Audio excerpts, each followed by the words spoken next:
राधे राधे भक्तों, निर्जला एकादशी के दिन कौन से ऐसे दान हैं जिनको करने से हमें व्रत का संपूर्ण फल मिलता है। कहा जाता है कि निर्जला एकादशी वाले दिन भूलवश या जानबूझ के किए गया दान हमें वैकुंठ की प्राप्ति तो करवाता ही है, साथ साथ में हमारे समस्त पाप को नष्ट कर देता है। तो आइए जानते हैं इसी के बारे में, ऐसे कौन से वो 5 दान हैं जिनको करने से रोड़पति भी करोड़पति बन जाता है। यानी कि किसी भी की भी जीवन में अगर कोई भी समस्या हो वो जल्द से जल्द ख़त्म हो जाती है। भगवान उनके ऊपर असीम कृपा बरसाते हैं। बहुत ही सरल तरीके से मैं बताऊंगी। वीडियो पसंद आए लाइक करिएगा, शेयर करिएगा एंड कमेंट करिएगा।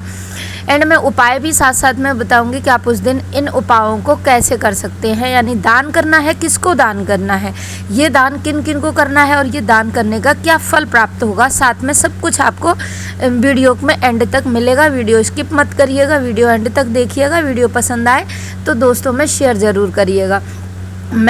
आइए वक्तों, मैं पूजा वैष्णव आपका आपके अपने चैनल घर परिवार में एक बार फिर से स्वागत करती हूँ। उन 5 चीज़ों के बारे में मैं आप बताने जा रही हूँ। सबसे पहली चीज़ जल से भरा हुआ कच्चा घड़ा। अब वो पक्का भी हो सकता है, आप तांबा, पीतल, स्टील, किसी की भी धातु का भी ले सकते हैं, लेकिन मिट्टी कच्ची होती है, शुद्ध होती है और जिसमें रखा हुआ जल पीने के लायक होता है, यानी कि ठंडा होता है। जेठ मास में गर्मी बहुत चरम सीमा पे होती है। ठंडे जल का दान करना हमारे इस लोक को नहीं परलोक तक को सुधार देता है। तो जल आप कंठ तक साफ करके भरिए, पीने वाला इसमें पानी भरिए और फिर किसी भी ज़रूरतमंद या किसी ब्राह्मण को या किसी प्याऊ पे ये दान करके आइए। कहा जाता है कि जल का घड़ा दान करने से हमें करोड़ों गायों के दान के बराबर फल मिलता है। दूसरी चीज़ है अन्न।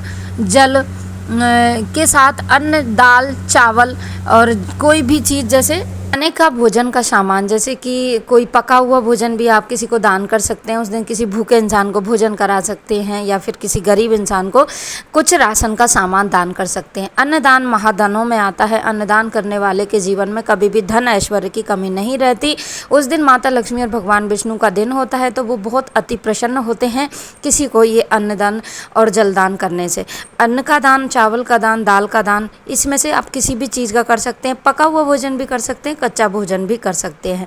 ज़रूरतमंद को दीजिएगा। अगर आपके पास कोई गौशाला है, गौशाला में आप चारा वगैरह दान कर सकते हैं। इससे हमें बहुत अच्छा फल प्राप्त होता है। माता लक्ष्मी तो प्रसन्न होती हैं, भगवान कुबेर भी बहुत अच्छी कृपा दृष्टि हमारे ऊपर रखते हैं। अगली बारी आती है जूते चप्पल। देखिए, ये जो जेठ का मास का महीना है, इसमें जूते चप्पलों का दान का विशेष महत्व होता है, क्योंकि इससे जो लोगों के पास ये चीज़ अवेलेबल नहीं है, अगर वहाँ जाके आप इन लोगों को दान करते हैं तो कहा जाता है कि हमें इस जन्म से नहीं, अगले जन्म में भी कभी गूंगा बहरान बनना नहीं पड़ता, कभी भी निर्धन बनना नहीं पड़ता है। जूते चप्पल ऐसे लोगों को दीजिएगा जो उगाने हैं, मतलब चप्पल नहीं है उनके पास या बहुत गरीब हैं, वो ये चीज़ें नहीं खरीद सकते, उनको ये चीज़ें अवश्य दान करिएगा।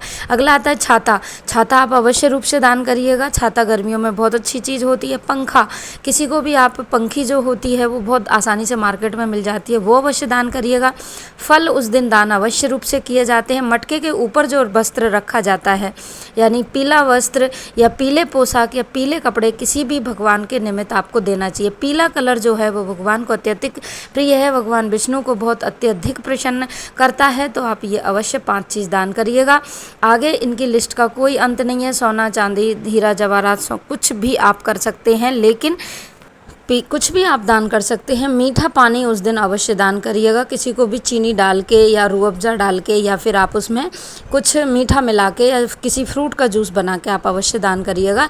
जितना आप मीठा दान करोगे जीवन में, उतनी ही मीठी चीज़ें आपके जीवन में आती जाएंगी। तो ये चीज़ें आप अवश्य रूप से करें। दान का कोई अंत नहीं है। श्रद्धा भक्ति से जो जितना दे सके उतना अवश्य दीजिएगा। जितनी आपकी श्रद्धा है उतना अवश्य रूप से दीजिएगा। कहा जाता है भगवान विष्णु मन के भाव देखते हैं, ना कि धन के भाव देखते हैं। आपके पास जितना है उतना दीजिएगा। आई हो वीडियो पसंद आई हो तो लाइक करें।